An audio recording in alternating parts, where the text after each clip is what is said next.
क्या हाल है मित्रों। जय श्री राम। स्वागत है आप सभी का सनातन राइजिंग की एक और नई वीडियो में। तो आज की वीडियो का टॉपिक होने वाला है नॉन वेज और हिंदुइज्म। जैसा कि आप जानते हैं, हमारा सनातन धर्म एक बहुत ही प्राचीन कालीन धर्म है। इसमें बहुत सारे ऐसे रूल्स हैं, बहुत सारे ऐसे कथाएं हैं जिनके बारे में बड़े से बड़ा हिंदू ज्ञानी भी नहीं जानता।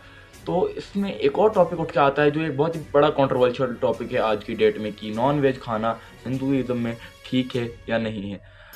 जैसा कि आप सभी जानते होंगे कि कुछ लोग नॉन वेज आज खाते हैं, कुछ लोग नॉन वेज नहीं खाते हैं। हमारे भारत में तो ऐसे भी प्रकार के वेजिटेरियन हैं जो अंडे खाते हैं और मांस नहीं खाते। कुछ ऐसे हैं जो मांस खाते हैं, अंडे नहीं खाते और तब भी खुद को वेजिटेरियन कहते हैं। कुछ तो ऐसे भी हैं जो मांस का कहते हैं हम रस वगैरह खा लेते हैं मगर मांस नहीं खाते, वो भी खुद को वेजिटेरियन कहते हैं। मगर सच्चाई क्या है नॉन वेज और हिंदुइज्म में?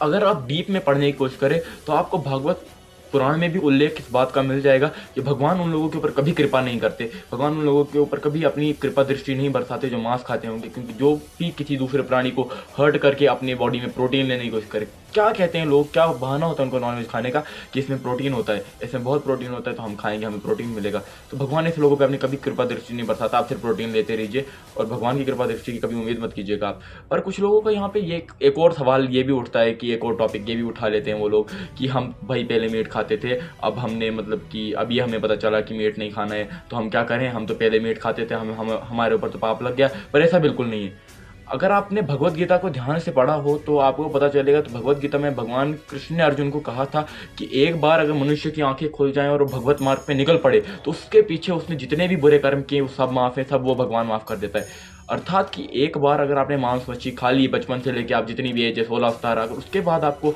इस बारे में पता चले भगवत पुराण में क्या लिखा है, भगवत गीता में क्या लिखा है, तो अगर आप मांस मच्छी खाना छोड़ दें तो फिर आप एकदम भगवत आदमी हैं, आप भगवान के प्रिय आदमी हैं, आप भगवान के प्रिय सदा रहेंगे। लेकिन अगर आपको ये पता होने के बाद भी भगवत गीता में क्या लिखा है, भगवत पुराण में क्या लिखा है, अगर आप तब भी मांस खाते हैं तो आप पाप के भागी थे, पाप के भागी हो, पाप के भागी रहोगे हमेशा। इसलिए मैं आपसे एक ही उम्मीद रखता हूँ कि आप ये मिसकंसेप्शन मत फैलाइए कि आप पहले मांस खाया करते थे अब आप सनातनी बन चुके हैं। ये क्या हुआ? ये वही कि जो श्री कृष्ण ने अर्जुन से कहा कि एक बार आपकी आंखें खुल जाए, एक बार तुम भगवत मार्ग पे निकल पड़ो तो उससे पहले तुमने जितने गलत कर्म किए हैं तुम्हारे माफ हैं। मगर अगर आपको पता भी है कि ये गलत है, अगर आप तब भी कर रहे हो, आपको पता है आपके धर्म में क्या बताया है, तो आप गलत हैं।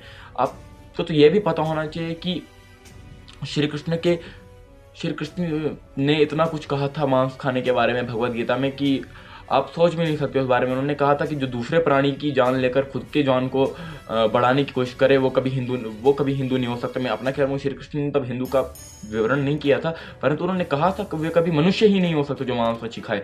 तो कृपया करके इससे बातों को ना फैलाए कि नॉन वेज खाने से क्या होता है, हम तो हिंदू हैं, हम तो अपने धर्म को सपोर्ट करेंगे। नहीं, हमारे धर्म में ऐसा कुछ नहीं लिखा। तब भी आपकी मर्जी, आप कुछ भी कहें, कुछ भी बोलें। जय श्री राम। आप सभी का दिन मंगलमय हो।